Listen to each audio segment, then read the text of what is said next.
Welcome to Genlau Investigation, di mana kita membongkar fakta, menyelami teori, dan juga menginvestigasi peristiwa-peristiwa yang mengguncang dunia. Bayangin kalian itu naik pesawat yang berpenumpang 240 orang yang gagal naik setelah baru saja lepas landas. Pesawat itu tuh menghantam sebuah gedung dan meledak hanya dalam hitungan detik. Tapi dari semua korban, anehnya ada satu penumpang yang selamat. Penumpang ini tuh duduk di kursi emergency exit di sebelah kiri. Tepatnya tuh di kursi 11A. Semua penumpang hanya dia yang selamat dan yang lainnya tuh meninggal di tempat.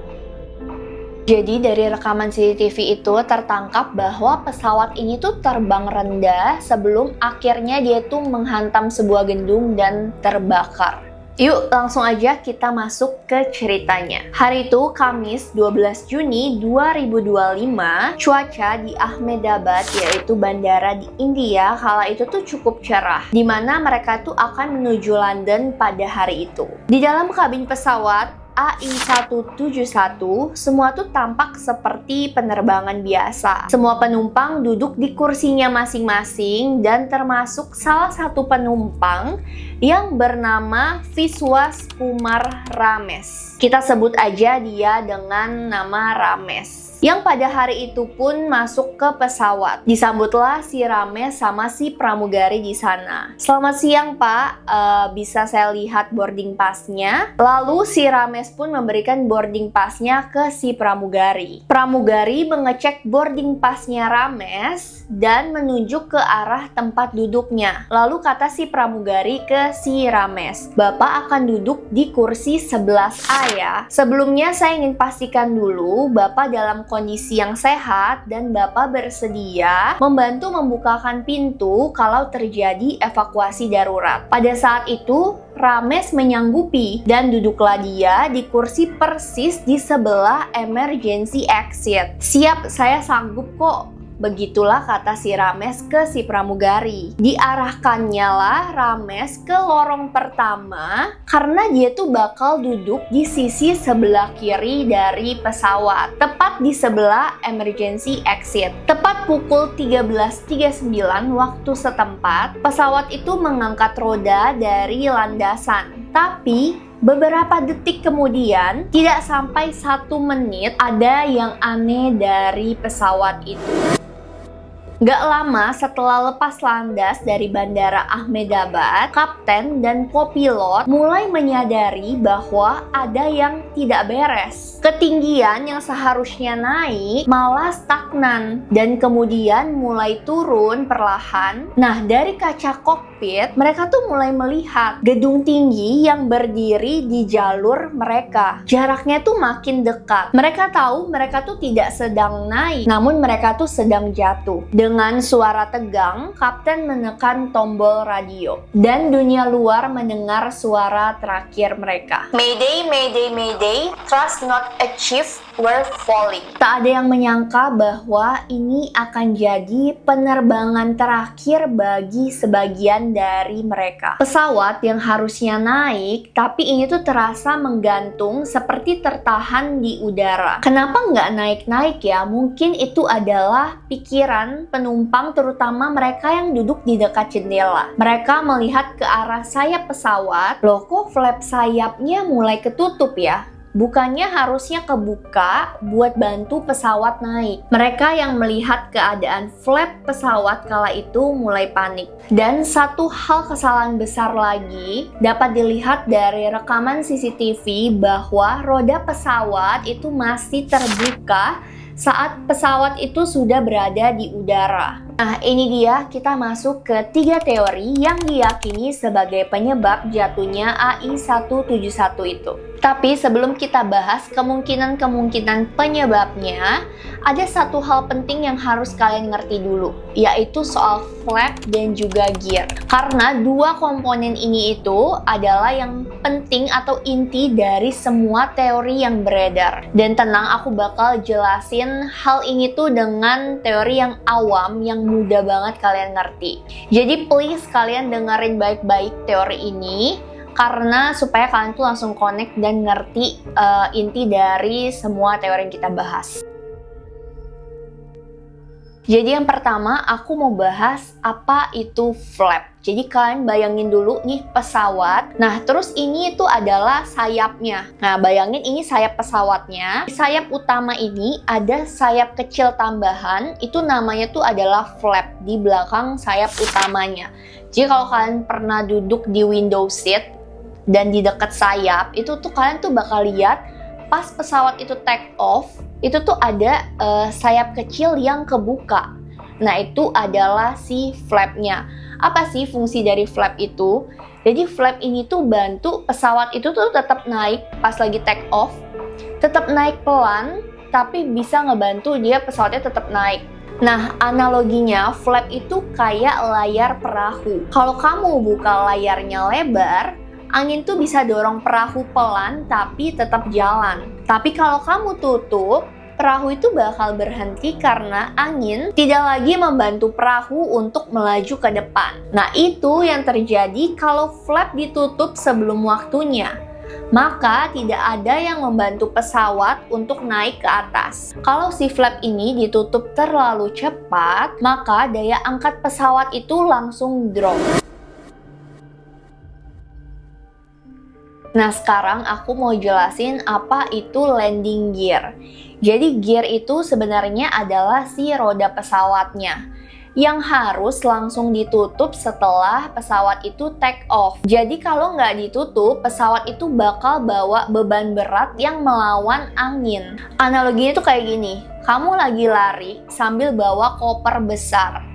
Nah pasti berat dan nggak stabil kan? Bayangin tuh lagi di atas udara, jadi tuh makin bawa beban tambahan kan.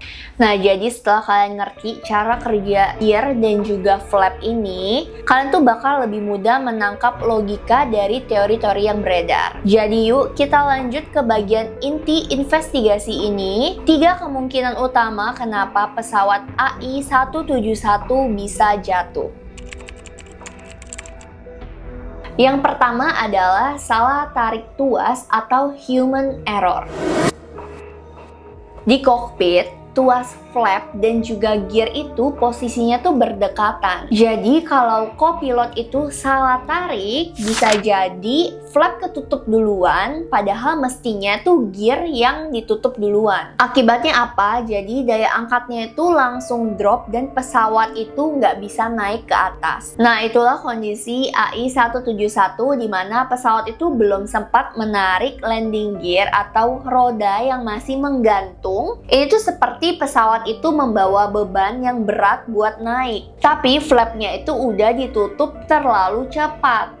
Itu tuh kayak nutup parasut sebelum kamu tuh benar-benar sampai tujuan. Nggak ada lagi dorongan ke atas, tapi beban itu masih nempel. Hasilnya apa? Pesawat itu nggak bisa naik dan malah stagnan makin turun. Dan di depannya itu berdiri gedung 5 lantai. Akhirnya AI-171 pun jatuh. Bukan karena satu kesalahan aja, tapi karena 2 kesalahan yang terjadi bersamaan. 2. Sistem rusak atau malfungsi. Kadang itu tuh bukan salah pilot, bisa aja semua tuas itu udah ditarik dengan benar, tapi sistemnya yang nggak merespon. Bayangin kamu tuh lagi rem mobil di turunan, tapi remnya tuh blok. Kamu udah injak pedalnya, tapi mobilnya tuh nggak nurut. Sama dengan pesawat ini, pilot itu mungkin udah tarik gear dan tutup flap dengan urutan yang tepat, tapi kalau sistemnya rusak atau gagal kerja, hasilnya tuh tetap pesawat itu nggak bisa naik. Nah, apalagi ada indikasi RAT keluar, itu artinya pesawat itu udah masuk mode darurat. Nah, sistem utamanya ini udah gagal dan dia pakai sumber daya cadangan. 3. Lingkungan memperparah. Dan ada satu hal lagi yang memperparah semuanya, yaitu suhu udara pada saat itu adalah 40 derajat Celcius. Jadi makin panas udaranya, maka oksigen itu semakin tipis. Tentunya untuk mesin jet ini adalah masalah yang besar. Bayangin kamu tuh lagi naik tangga sambil bawa beban yang berat. Tapi kamu tuh lagi di tempat yang tinggi, panas dan oksigennya tuh tipis. Tentunya napas kamu tuh jadi pendek, tenaga juga berkurang. Naik 2 tangga aja tuh rasanya udah engap banget. Nah, pesawat juga kayak gitu. Jadi mesinnya tuh jadi lebih berat untuk angkat beban. Dan kalau ditambah flap ditutup terlalu cepat dan gear belum naik atau belum tertutup, maka pesawat itu walaupun mesinnya masih hidup, tetap nggak sanggup untuk naik. Bisa jadi human error, kerusakan sistem, atau cuaca buruk. Gimana menurut kalian, teori mana yang paling masuk akal atau kalian punya teori lainnya? Komen dong di bawah. Tapi pertanyaan selanjutnya adalah kenapa bisa ada satu penumpang yang selamat? Bukan cuma soal kenapa dia selamat, tapi kenapa hanya dia dan kenapa luka di wajahnya justru berbanding terbalik dengan posisi duduk dan tabrakan. Dari 240 penumpang di dalam AI-171, hanya satu orang yang selamat. Ia duduk di kursi 11A, tepat di sebelah jendela kiri dekat pintu darurat. Sebenarnya yang bikin geger adalah bukan cuma tentang dia selamat, namun kenapa semua orang meninggal di tempat. Ajay Kumar, saudara dari Ramesh, dia tuh duduk di kursi 11J, sisi kanan dari pesawat. Posisi yang sama dengan Ramesh, yakni sejajar dengan emergency exit. Tapi dia tidak pernah keluar hidup-hidup dari pesawat itu. Pertama, arah tabrakan menentukan nasib. Berdasarkan investigasi dan footage drone, pesawat tuh jatuh dengan kemiringan ke kanan dan menabrak bagian atap gedung dari arah depan kanan. Jadi ada 3 poin utama. Yang pertama, sayap kanan ini menghantam lebih dahulu. Yang kedua, api itu langsung membakar sisi kanan badan pesawat. Yang ketiga, sisi kiri itu relatif lebih utuh dalam beberapa detik awal. Dan seperti yang kalian tahu, Ramesh itu duduk di sisi sebelah kiri itu. 2. Momen kritis, detik yang menentukan hidup dan mati. Dugaan paling masuk akal adalah panel jendela atau pintu darurat di sebelah kiri itu sempat pecah saat tabrakan. Oleh karena itu, Ramesh itu kemungkinan terpental keluar dari badan pesawat sebelum ledakan besar terjadi. Ramesh itu jatuh keras tapi tidak ke tanah langsung, namun dia tuh terjatuh di atas gedung tersebut. Dan wajahnya itu berdarah dan lukanya tuh lebih banyak di sisi sebelah kiri. Dan anehnya, wajah sebelah kanannya itu nyaris tidak terluka. Ini tuh mengindikasikan bahwa tubuhnya itu terlempar lewat bagian pesawat atau emergency exit yang terbelah saat tabrakan itu terjadi. Oleh karena itu, sisi tubuh kirinya itu menghantam permukaan yang keras. Sementara sisi sebelah kanannya itu terlindung, mungkin menghadap langit atau tersangga sesuatu. Yang ketiga, konteks terjadi bukan sekedar keberuntungan. Penumpang lain yang juga duduk di kursi emergency exit, yang juga duduk di posisi yang aman secara teori, tapi mengapa mereka semua itu meninggal dan hanya dia yang selamat? Analogi sederhananya itu kayak gini. Bayangin ada mobil yang tabrakan dari sisi kanan. Otomatis penumpang sebelah kiri depannya itu terpental dari mobil sebelum mobil itu akhirnya meledak. Lalu karena tabrakannya dari sebelah kanan, maka penumpang sebelah kanan itu tertindih sebelum akhirnya dia terbakar. Ramesh itu mungkin selamat bukan karena duduk di kursi emergency exit, tapi karena duduk di sisi kiri yang lebih lambat kena benturan. Puing jendela atau emergency exit itu pecah lebih dulu di sisi dia. Tubuhnya terlempar keluar tepat sebelum ledakan besar terjadi. Dua bersaudara, 2 kursi tapi hanya satu nasib. Ramesh itu duduk di kursi 11A, saudaranya duduk di kursi 11J. Keduanya duduk dekat pintu darurat. Tapi arah pesawat jatuh menentukan segalanya. Ketika api mulai melahap sisi kanan pesawat, tubuh Ramesh sudah lebih dahulu terlempar ke atas gedung. Wajah kirinya berdarah, tapi ia sadar dan masih bisa berdiri menyelamatkan diri. Ia turun dari gedung yang terbakar dan dengan luka di tubuhnya dan lubang besar di hatinya. Jadi apa yang sebenarnya terjadi? Apakah Ramesh benar-benar selamat karena posisi atau karena ada kesalahan teknis besar yang belum diumumkan ke publik? Dan lebih dari itu, siapa yang bertanggung jawab atas tragedi ini? Apakah maskapai? Apakah sistem pesawatnya? Atau ada kesalahan manusia yang dicoba untuk ditutupi? Komen di bawah, menurut kalian apa yang sebenarnya terjadi di insiden AI-171 ini? Kalau kalian suka video ini dan mau aku bahas lebih lanjut di part 2, bisa like, comment, and subscribe. See you in the next investigation with Jen Lo.